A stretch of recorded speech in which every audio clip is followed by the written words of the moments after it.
আসসালামু আলাইকুম। বাংলার সংবাদে সবাইকে স্বাগত জানাচ্ছি। আমি নাইম ফাথুম মুবিন। সংবাদ শিরোনাম। বাংলাদেশের সর্বশেষ গুরুত্বপূর্ণ আপডেট সংবাদে আপনাকে স্বাগত। শুরুতেই সংবাদ শিরোনাম, পরে বিস্তারিত। প্রথমেই জানাবো আমাদের হাতে থাকা সর্বশেষ গুরুত্বপূর্ণ সবথেকে তাজা আপডেট সংবাদ। কুমিল্লায় জয় বাংলা স্লোগান দিয়ে পুলিশের গাড়ি ভাঙচুর। পুলিশের উপর হামলা, গাড়ি ভাঙচুরের ঘটনায় আটক 19। ঢাকা চট্টগ্রাম মহাসড়কের কুমিল্লার বুড়িচংয়ে জয় বাংলা স্লোগান দিয়ে হাইওয়ে থানা পুলিশের উপর হামলা এবং গাড়ি ভাঙচুরের ঘটনায় 19 জনকে গ্রেপ্তার করা হয়েছে। এই ঘটনায় এখন পরিস্থিতি থমথমে অবস্থা বিরাজ করছে। এরপর জানাবো ইসলামী ব্যাংক নিয়ে উদ্বেগ প্রকাশ এবিবির। ইসলামী ব্যাংক ঘিরে চলমান অস্থিরতা নিয়ে উদ্বেগ প্রকাশ করেছে ব্যাংকগুলোর প্রধান নির্বাহীদের সংগঠন অ্যাসোসিয়েশন অব ব্যাংকার্স বাংলাদেশ বা এবিবি। আজ বাংলাদেশ ব্যাংকের গভর্নরদের সঙ্গে বৈঠক শেষে এই উদ্বেগের কথা জানান এবিবির চেয়ারম্যান এবং সিটি ব্যাংকের ব্যবস্থাপনা পরিচালক মাসরুর আরেফিন। এদিকে রোহিঙ্গা ইস্যুতে স্থানীয়দের জন্য বরাদ্দ 5% নামিয়ে আনল জাতিসংঘ। 12 লাখের বেশি রোহিঙ্গাকে আশ্রয় দেয়া কক্সবাজারে স্থানীয়দের জন্য বরাদ্দের আর্থিক সহায়তা 5%, 25% থেকে নামিয়ে এনেছে জাতিসংঘ। প্রতিবছরই প্রদান করা যৌথ সারাদান পরিকল্পনা বা জেআরপি এবারের পরিকল্পনায় এমনই সিদ্ধান্ত ঘোষণা করা হয়েছে। জানাবো বিরোধী দলীয় নেতার সঙ্গে ব্রিটিশ হাই কমিশনারের সাক্ষাৎ। বিরোধী দলীয় নেতা ও বাংলাদেশ জামাত ইসলামের আমির ডাক্তার শফিকুর রহমান এমপির সঙ্গে ঢাকায় নিযুক্ত British high commissioner Sarah Cook সৌজন্য সাক্ষাৎকার করেছেন। এ সময় তার সঙ্গে উপস্থিত ছিলেন ব্রিটিশ হাই কমিশনারের হেড অব পলিটিক্যাল বা টিমোথি ডাকেট এবং second secretary political Miss Kate Ward. এবং সর্বশেষ জানাবো পুশিন এবং সীমান্ত হত্যার প্রতিবাদ, সীমান্তবর্তী জেলায় প্রতিবাদ সমাবেশ, ঢাকায় বিক্ষোভ করবে 11 দলীয় জোট। বাংলাদেশে পুশিন সীমান্ত হত্যার প্রতিবাদে আগামী শুক্রবার দেশের সীমান্তবর্তী সকল জেলা এবং সীমান্তবর্তী পয়েন্টে প্রতিবাদ সমাবেশ করবে 11 দলীয় ঐক্য। এছাড়াও সারা দেশে খুন, ধর্ষণ এবং আইনশৃঙ্খলার অবনতির প্রতিবাদে আগামী 15 জুন রাজধানীর শাহবাগে শহীদ হাদি চত্বরে বিক্ষোভ কর্মসূচি ঘোষণা করেছে 11 দলীয় ঐক্য। প্রিয় দর্শক, এতক্ষণ শুনছিলেন সংবাদ শিরোনাম, এবারে বিস্তারিত। তবে তার আগে বন্ধুরা অনুরোধ থাকবে এই সংবাদটিতে একটি লাইক দিন। এই চ্যানেলে আপনি নতুন হয়ে থাকলে আমাদের সংবাদটি দেখতে দেখতে চ্যানেলটি সাবস্ক্রাইব করে রাখুন। কমেন্ট করে বন্ধুরা আপনার মূল্যবান মতামত জানিয়ে দিন আপনি বিশ্বের কোন দেশ থেকে বা বাংলাদেশের কোন স্থান থেকে আমাদের সংবাদটি দেখছেন এবং শুনছেন। আর বন্ধুরা, সংবাদটি আপনার সোশ্যাল মিডিয়া ফেসবুকে শেয়ার করে বন্ধুদেরও দেখার সুযোগ করে দিন। আর বন্ধুরা, গাজা যুদ্ধে আপনি যদি নিরীহ ফিলিস্তিনিদের ভালোবেসে থাকেন, কমেন্টে ইয়েস লিখে পুরো বিশ্ববাসীকে আমাদের এই তাজা আপডেট সংবাদটি দেখার সুযোগ করে দিন। এবারে বিস্তারিত। জয় বাংলা স্লোগান দিয়ে পুলিশের গাড়ি হামলা ভাঙচুরের ঘটনায় আটক 19। ঢাকা চট্টগ্রাম মহাসড়কের কুমিল্লার বুড়িচংয়ে জয় বাংলা স্লোগান দিয়ে পুলিশের গাড়ি ভাঙচুর করার ঘটনা ঘটে এবং এরপরে সেখানে তীব্র উত্তেজনা ছড়িয়ে পড়ে। এই ঘটনায় সেখানে এখন পরিস্থিতি থমথমে অবস্থা বিরাজ করছে এবং সেখানে মূলত সবাই আগের থেকে এই পরিস্থিতিগুলো সামাল দেওয়ার জন্য তারা খুবই ব্যাপক আকারে কার্যক্রম চালাচ্ছে। জয় বাংলা স্লোগান দিয়ে এই গাড়ি ভাঙচুরের ঘটনায় সেখানে সবাই আগের থেকে অনেক বিষয়গুলো খুবই গুরুত্ব সহকারে দেখছে। পুলিশের সদস্যরা যে সারা দেশ জুড়ে এমন ঘটনা ঘটছে যে জয় বাংলা স্লোগান দিয়ে শুধু চট্টগ্রামের ওই জায়গায় নয়, বরং দেশের আরও বেশ কয়েকটি জায়গায় এমন আক্রমণের ঘটনা ঘটেছে। এমনকি জয় বাংলা স্লোগান দিয়ে মাইকে জয় বাংলা স্লোগান দিয়ে বিএনপির নেতাকর্মীদের ঘরবাড়ি গুড়িয়ে দিয়েছে আওয়ামী লীগের নেতাকর্মীরা। এই ঘটনায় বিএনপির স্বরাষ্ট্রমন্ত্রী সালাউদ্দিন আহমেদ তিনি মূলত আওয়ামী লীগের ব্যাপারে তিনি ব্যাপক কার্যক্রম চালাতে শুরু করেছেন। মূলত নতুন করে তিনি আবার যে বিষয়গুলো দেখভাল করার কথা বলছেন, এ কারণে মূলত আবারও দেশজুড়ে সাঁড়াশি অভিযান শুরু হয়েছে। এর ফলে আওয়ামী লীগের নেতাকর্মীদের যেখানেই পাওয়া যাচ্ছে তাদেরকে সেখান থেকে আটক করা হচ্ছে, তাদেরকে আটক করে থানায় নিয়ে আসা হচ্ছে। গতকাল জয় বাংলা স্লোগান দিয়ে এই পুলিশের গাড়ি ভাঙচুরের ঘটনা শেখ হাসিনা পালিয়ে যাওয়ার পর এখন পর্যন্ত একবারও হয়নি, কিন্তু এবারই সর্বপ্রথম এমন কোনো ঘটনা ঘটল যে জয় বাংলা স্লোগান দিয়ে পুলিশের গাড়ি ভাঙচুর করা হলো এই ঘটনায়, তাই বিএনপির পক্ষ থেকে এই মামলা দায়ের করা হয়েছে। অর্থাৎ পুলিশের পক্ষ থেকে মামলাটি দিয়ে তারপর আওয়ামী লীগের নেতাকর্মীদেরকে আটক করা হচ্ছে। আওয়ামী লীগের নেতাকর্মীদেরকে আটক করে তারপর মূলত আওয়ামী লীগকে একরকম চাপে রাখার চেষ্টা করছে বর্তমান সরকার।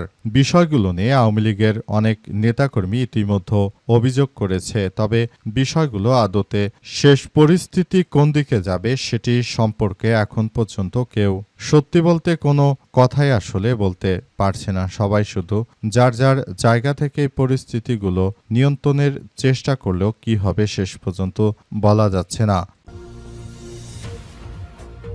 ইসলামী ব্যাংক বিষয়ে উদ্বেগ প্রকাশ এবিবির। ইসলামী ব্যাংক ঘিরে চলমান অস্থিরতায় গভীর উদ্বেগ প্রকাশ করেছে ব্যাংকগুলোর প্রধান নির্বাহীর সংগঠন অ্যাসোসিয়েশন অব ব্যাংকার্স বাংলাদেশ বা এবিবি। আজ বাংলাদেশ ব্যাংকের গভর্নরের সঙ্গে বৈঠক শেষে এই উদ্বেগের কথা জানান এবিবির চেয়ারম্যান ও সিটি ব্যাংকের ব্যবস্থাপনা পরিচালক মাসরুর আরেফিন। তিনি বলেছেন যে ইসলামী ব্যাংক পরিস্থিতি শুধু একটি প্রতিষ্ঠানের সমস্যা নয়, বরং পুরো ব্যাংকিং খাতের উপরের প্রভাব পড়ছে, যা নিয়ে ব্যাংকাররা খুবই উদ্বেগজনক অবস্থানে রয়েছে।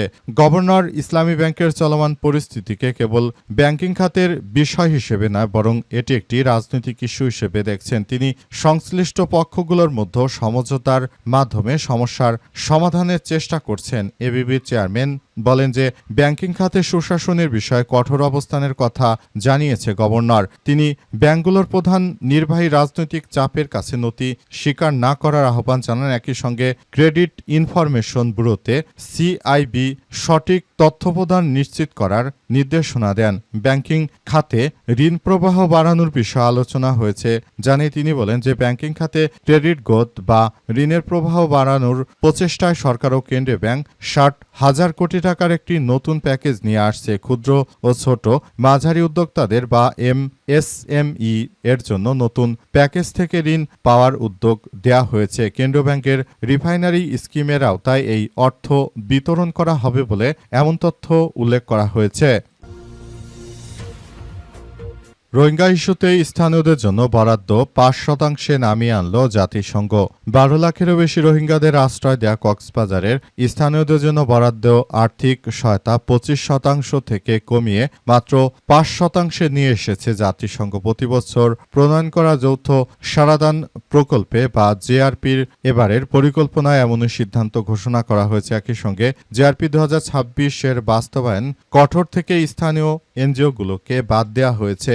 কক্সবাজারের কর্মকর্তারা এনজিওদের সংগঠন কক্সবাজার সিএসও এনজিও ফোরাম বা সিসিএনএফ এক সংবাদ সম্মেলনে এমনটাই দাবি করেছে। বুধবার কক্সবাজারে প্রেস ক্লাবে ওই সংবাদ সম্মেলনের আয়োজন করা হয়। সংবাদ সম্মেলনে অভিযোগ তোলা হয় জাতিসংঘভুক্ত সংস্থা এনজিও ও জাতীয় এনজিওগুলোর কোনো পক্ষেই রোহিঙ্গাদের প্রত্যাবর্ষণ নিয়ে পরিকল্পনা করছে না। কোনো সংস্থাই এখন পর্যন্ত রোহিঙ্গাদের নিরাপদ প্রত্যাবর্ষণে কোনো রোডম্যাপ নিয়ে পরিকল্পনা করছে না। তারা কেবল বরাদ্দ নিয়ে ব্যস্ত আছে। বর্তমানে যদি এভাবে চলতে থাকে তাহলে রোহিঙ্গাদের ব্যাপার নিয়ে বাংলাদেশে আসলে একটি বড় ধরনের সমস্যার সৃষ্টি হতে পারে। তাই আমরা বলবো যে বিষয়গুলো নিয়ে তারা যেন খুবই গুরুত্ব সহকারে ভাবে এবং এগুলো যদি এভাবে চলতে থাকে তাহলে ভবিষ্যতে এর পরিণতি আমাদের জন্য, আমাদের সবার জন্যই খুবই খারাপ পরিণতি ভোগ করতে হতে পারে বলে এমন কথাই জানানো হয়েছে। এবং আরো বলা হয়েছে যে বর্তমান সময়ে এই ধরনের কার্যক্রম আমাদের সবার জন্য খুবই খারাপ কিছু বয়ে আনছে। তাই আমরা বিষয়গুলো নিয়ে সবাই একযোগে কার্যক্রম চালাতে চাই এবং আমরা বলতে চাই এটি আসলে কারোর জন্যই সুখকর কোনো বিষয় হতে পারে না। যদি বিষয়গুলো নিয়ে আপনারা সত্যি যার যার জায়গা থেকে পরিস্থিতিগুলো সামাল দিতে চান তাহলে এই মুহূর্তে জাতিসংঘের বরাদ্দ বাদ দিয়ে বরং নিজেরাই রোহিঙ্গাদের দায়িত্ব নেওয়ার জন্য প্রস্তুতি নিন। বাংলাদেশের জনগণকেই খাইয়ে পড়ে রোহিঙ্গাদের বাঁচিয়ে রাখতে হবে, তা না হলে তাদেরকে দেশ থেকে তাড়ানোর ব্যবস্থা করতে হবে। বিরোধী দলীয় নেতার সঙ্গে ব্রিটিশ হাইকমিশনারের সাক্ষাৎ। বিরোধী দলীয় নেতা বাংলাদেশ জামাত ইসলামের আমির ডাক্তার শফিকুর রহমান এমপির সঙ্গে ঢাকায় নিযুক্ত ব্রিটিশ হাইকমিশনার সারা কুক সৌজন্য সাক্ষাৎ করেছেন। এ সময় তার সঙ্গে উপস্থিত ছিলেন British high commissioner head of political ত্রিমূর্তি ডাকেট এবং সেকেন্ড সেক্রেটারি পলিটিক্যাল মিস গেটওয়ার্ড আজ সংসদ ভবনে বিরোধী দলীয় নেতার কার্যালয়ে এক সাক্ষাৎকার অনুষ্ঠিত হয়। সৌজন্য সাক্ষাৎকারটি অত্যন্ত আন্তরিক ও সৌহার্দ্যপূর্ণ সম্পর্কের মধ্য দিয়ে গড়ে তোলা হয়েছে। মূলত ভবিষ্যতে বাংলাদেশ কোন দিকে যাবে এবং বাংলাদেশ আসলে কি করতে চলেছে সেসব বিষয় নিয়ে মূলত এই ধরনের কার্যক্রম আসলে চলমান থাকবে বলে এমন তথ্য নিশ্চিত করা হয়েছে। এছাড়াও বলা হচ্ছে যে ভবিষ্যতের একটি সুন্দর ও সমৃদ্ধির একটি আধুনিক বাংলাদেশ গড়ে তোলার মধ্য দিয়ে মূলত আমাদের সবাইকে এগিয়ে আসতে হবে। আমরা মনে করি বর্তমান সময়ে যে ধরনের কার্যক্রমগুলো চলমান রয়েছে সেটি আমাদের সবার জন্য খুবই